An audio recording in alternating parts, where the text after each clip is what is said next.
Om Swastiastu.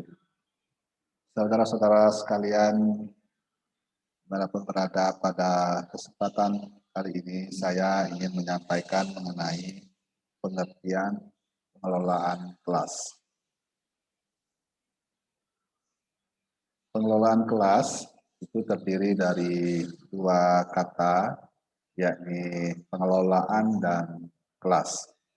Jadi pengelolaan mungkin secara umum kita dapat definisikan sebagai proses memberdayakan sejumlah sumber daya agar tujuan dapat dicapai dengan efektif.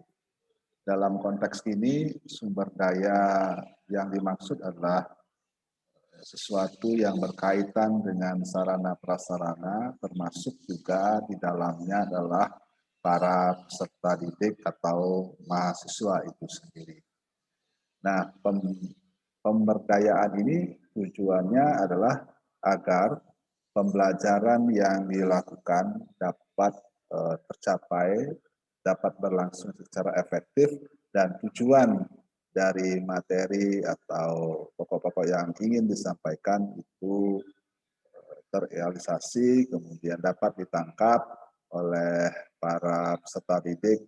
Di dalamnya adalah dipahami dan diimplementasikan. Kemudian ada kelas. Kelas ini kalau kita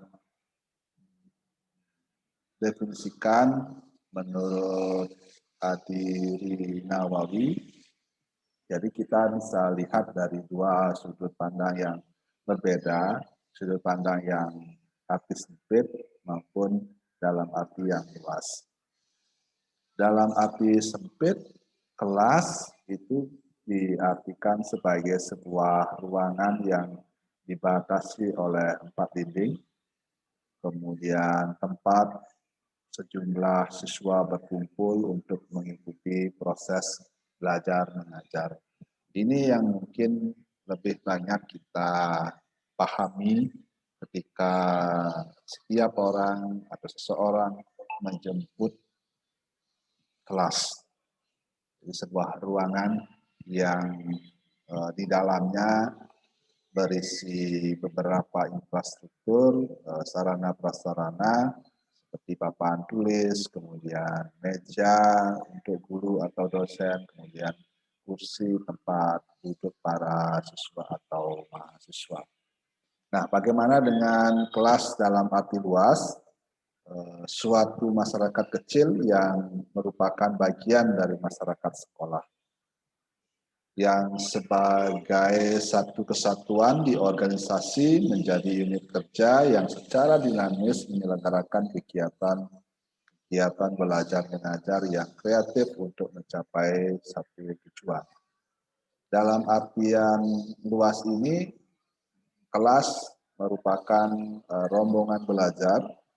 Jadi orang-orang yang memiliki tujuan dan maksud yang sama untuk mempelajari sebuah materi yang diikuti secara reguler, teratur, berjenjang, dan lain sebagainya. Kelas ini menjadi bagian masyarakat kecil dari masyarakat yang lebih luas dalam konteks kelas, baik itu didasarkan atas jenjang atau pengelompokan yang lainnya. Nah, kesatuan dari masyarakat kecil atau rombongan belajar ini tentu tujuannya adalah untuk melaksanakan kegiatan belajar mengajar yang kreatif, inovatif untuk mencapai tujuan yang diinginkan, yakni dipahaminya materi-materi yang disampaikan baik oleh guru maupun melalui diskusi-diskusi di dalam kelas.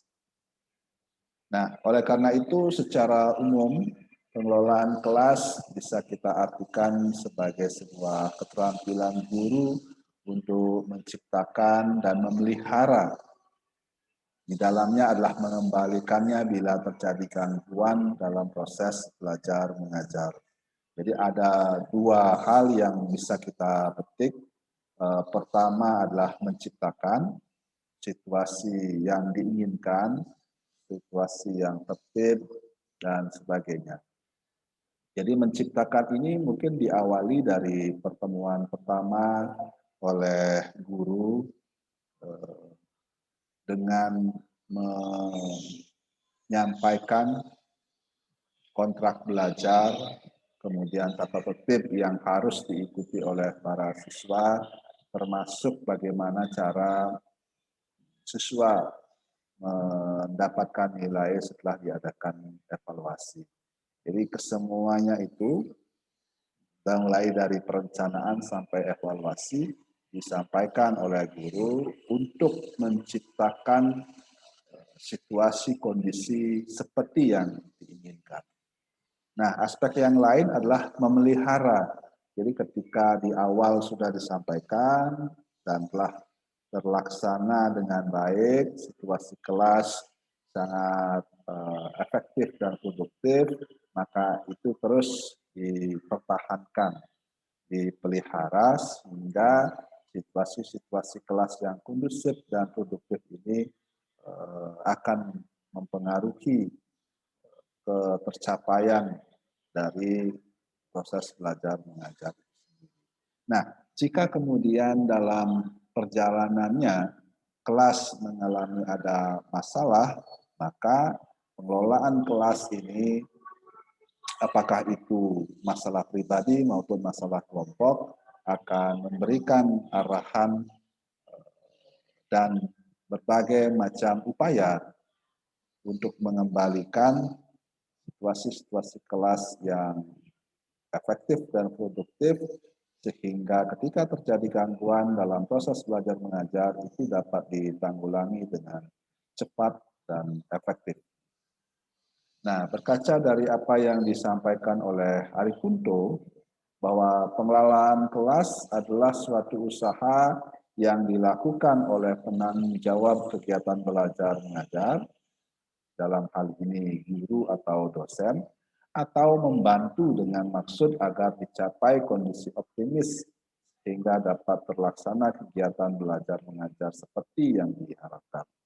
Jadi konsepsinya adalah bagaimana seorang pendidik itu mampu melakukan pengaturan sumber daya yang ada untuk dimanfaatkan, digunakan sebesar-besarnya di dalam rangka menciptakan suasana kegiatan belajar mengajar yang efektif dan efisien, sehingga dari itu tujuan pembelajaran dapat tercapai dengan baik.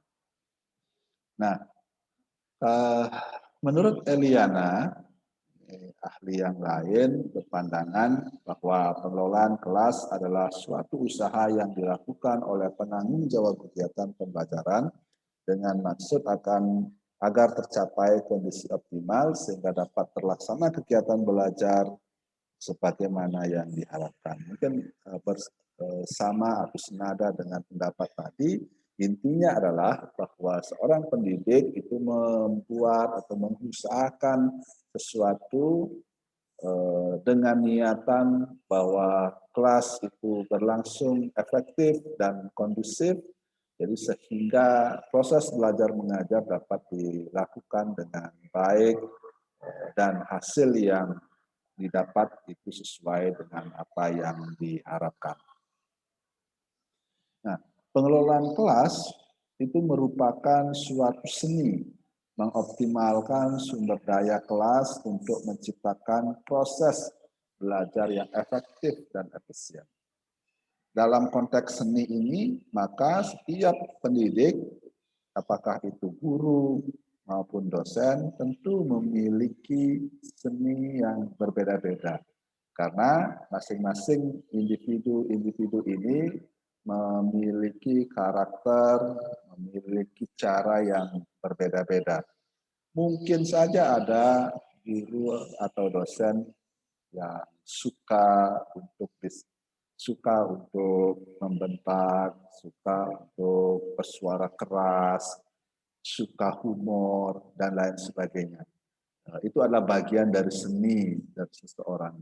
Yang pasti adalah ketika seseorang masuk ke kelas, ke ruangan, tujuannya pasti dalam rangka untuk melaksanakan proses pembelajaran, transfer knowledge, kemudian harapannya bahwa apa yang diinginkan, yang dituangkan di dalam silabus itu tercapai di dalam proses belajar mengajar tersebut. Nah, pengelolaan kelas juga merupakan suatu proses perencanaan, pelaksanaan, dan evaluasi yang dilakukan untuk mengoptimalkan proses pembelajaran. Dalam konteks perencanaan, maka seorang guru harus menyusun RPP yang kalau sekarang itu ada disebut dengan RPP yang disederhanakan atau RPP satu lembar. Kemudian kalau dosen menyusun silabus, menyusun RPS, rencana pembelajaran semester. Dari situ kemudian para pendidik memiliki guidance, memiliki role ketika berada di dalam kelas. Tentu harapannya adalah bahwa seorang pendidik ketika berada di dalam kelas itu tidak lagi membicarakan, tidak lagi melaksanakan sesuatu yang bersifat individu, apalagi bergosip, kemudian menjelek-jelekan orang dan lain sebagainya. Jadi ketika seorang pendidik masuk ke dalam sebuah ruangan yang di dalam ruangan itu berisi peserta didik, maka yang harus dibicarakan, yang harus didiskusikan, yang harus disampaikan itu adalah sesuai dengan RPP atau silabus yang telah dibuat. Jadi silabus atau RPP ini tentu diketahui oleh pimpinan sehingga benar-benar apa yang termuat di sana mendukung kompetensi lulusan, mendukung profil lulusan yang telah dicanangkan, yang telah ditetapkan oleh sekolah atau oleh perguruan tinggi tersebut. Nah, di dalam konteks pelaksanaan, maka sesungguhnya pengelolaan kelas ini menjadi sangat-sangat penting sekali, di mana dalam keseharian pelaksanaan pembelajaran itu diupayakan untuk berlangsung secara tertib, berlangsung secara efektif dan produktif. Jadi para peserta didik memang meniatkan diri untuk datang, untuk join kalau dalam hal ini dalam pelaksanaan pembelajaran daring itu untuk memperoleh pengetahuan dan keterampilan.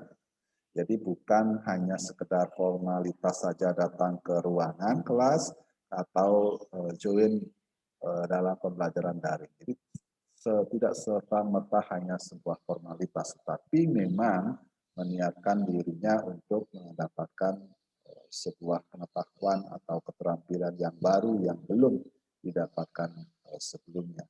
Nah, untuk itu maka kelas itu harus berlangsung secara efektif, produktif, dalam hal ini diskusi-diskusi berjalan dengan baik dan sebagainya. Kemudian evaluasi. Jadi evaluasi ini ada yang bersifat tengah semester, ada yang akhir semester, kemudian ada juga beberapa tugas yang diberikan oleh pendidik kepada para peserta didik. Nah, prinsip evaluasi ini tentu harus objektif, objektif, jadi tidak subjektif berdasarkan dari hanya keinginan atau kemauan pendidik saja, tetapi memang benar-benar merupakan bagian dari kemampuan para peserta didik itu sendiri. Jadi evaluasi yang bersifat tengah semester mungkin merupakan bagian dari evaluasi untuk perbaikan setengah semester kemudian. Nah, kalau ujian akhir semester baru mungkin diniatkan untuk secara objektif mengukur kemampuan para siswa itu sendiri.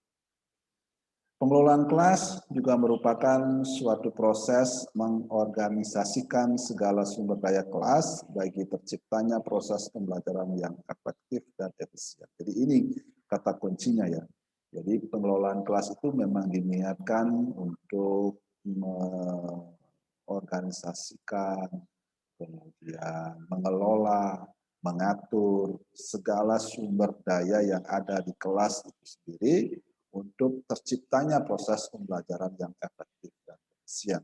Jadi kalau pembelajaran sudah berlangsung secara efektif dan efisien, maka akan linear dengan pemerolehan pengetahuan dan keterampilan oleh para peserta didik itu sendiri. Karena bagaimanapun juga, para siswa, para mahasiswa hadir, kemudian mengikuti kelas itu tujuannya tentu untuk mendapatkan sesuatu yang baru yang akan berguna bagi hidup dan kehidupannya nanti. Nah, konsepsi pengelolaan kelas modern merekomendasikan pengelolaan kelas dengan pendekatan perubahan perilaku, sosio-emosional, berkelompok, dan bersifat elektif, di mana kita memilih dan menerapkan pendekatan yang sesuai untuk kelas dan situasi tertentu. Jadi memang kelas itu kan memiliki perbedaan. Jadi satu sama yang lain mungkin akan berbeda-beda. Di kelas itu sendiri pun memiliki karakteristik yang berbeda-beda karena di dalam kelas ini terdiri dari kumpulan orang-orang yang juga berbeda-beda. Baik itu karena jenis kelamin, ada laki, ada perempuan, kemudian ada juga karena usia, ada juga karena struktur sosial, ada yang berasal dari masyarakat menengah ke bawah, kemudian ada yang masyarakat menengah ke atas. Jadi secara emosional mungkin akan berbeda. Nah, oleh karena itu seorang guru tidak hanya kemudian menggunakan satu pendekatan saja. Bahkan dalam satu kelas pun itu mungkin dibutuhkan pendekatan-pendekatan yang berbeda-beda. Nah, khusus untuk pendekatan ini, jadi kita akan berbicara lebih jauh, lebih dalam pada pertemuan-pertemuan yang akan datang. Nah, hakikatnya pengelolaan kelas adalah memberdayakan semua sumber daya untuk mendukung penyajian pelajaran dalam kondisi dan suasana yang menyenangkan, sehingga peserta didik dapat meningkatkan kompetensinya. Sebuah kelas diatur, dikelola tentu dengan tujuan agar tercipta suasana yang tenang, kemudian yang stabil, yang mendukung, prinsipnya adalah yang mendukung proses pembelajaran itu terlaksana dengan baik.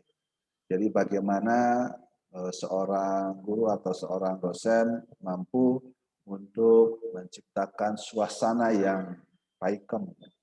Jadi bagaimana para peserta didik ini ada di dalam ruangan, tidak dalam kerangka ketakutan, tidak karena keterpaksaan, atau mungkin karena tekanan-tekanan. Tapi bagaimana kita bisa melakukan pengelolaan, bagaimana kita bisa melakukan pengaturan untuk memberikan suasana bahwa para peserta didik tersebut hadir dengan motivasi pribadi, dengan semangat pribadi yang arahnya adalah untuk meningkatkan pengetahuan dan keterampilannya.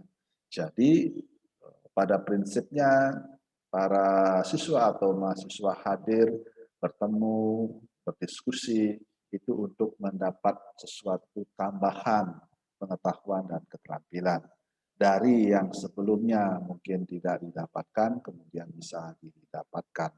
Dalam konteks ini, bagaimana seorang guru atau seorang dosen mampu memberikan sebuah motivasi kepada para siswa atau mahasiswa untuk belajar. Yang paling penting adalah belajar secara mandiri dengan motivasi yang timbul atau muncul dari diri sendiri.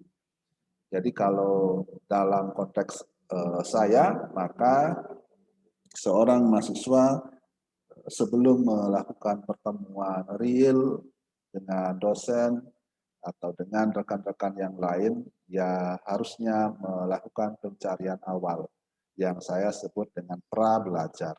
Anggaplah pada contohnya hari ini kita berbicara masalah pengertian pengelolaan kelas, maka sebelum atau kemarin para siswa atau mahasiswa sudah mencari referensi, mencari baik itu secara daring maupun secara cetak di perpustakaan tentang pengertian-pengertian pengelolaan kelas dari para ahli atau kesimpulan-kesimpulan yang dibuat.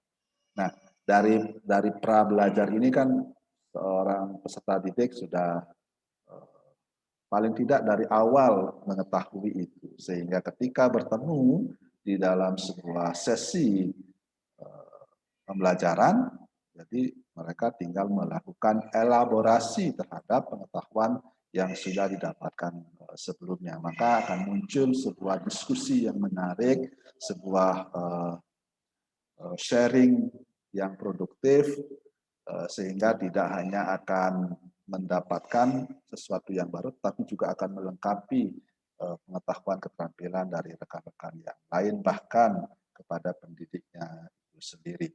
Jadi anggaplah dalam satu kelas itu terdiri dari 20 peserta didik, maka akan muncul 20 pandangan-pandangan apakah itu yang sama maupun berbeda. Nah, ketika proses ini berlangsung, kemudian ternyata di beberapa siswa, para mahasiswa ini masih ada sedikit keraguan atau kekurang puasan, jadi mereka mestinya atau harusnya melakukan pasca belajar. Pasca belajar ini adalah kegiatan untuk melakukan pencarian ulang pada referensi-referensi baik yang bersifat cetak maupun yang bersifat online. Jadi kalau itu yang dilakukan, maka hasil dari percakapan, hasil dari diskusi yang dilakukan pada pertemuan tersebut akan ditambah, akan dilengkapi dengan pencarian-pencarian lanjutan dari referensi-referensi yang ada. Jadi hakikatnya adalah bagaimana para pendidik dan peserta didik memiliki motivasi yang sama, yakni peningkatan pengetahuan masing-masing. Saya kira demikian yang dapat saya sampaikan pada pertemuan kali ini. Semoga bermanfaat dan kita bisa mengenal pengelolaan kelas lebih lanjut lagi. Demikian saya akhiri dengan para Santi. Om Santi Santi Santi Om.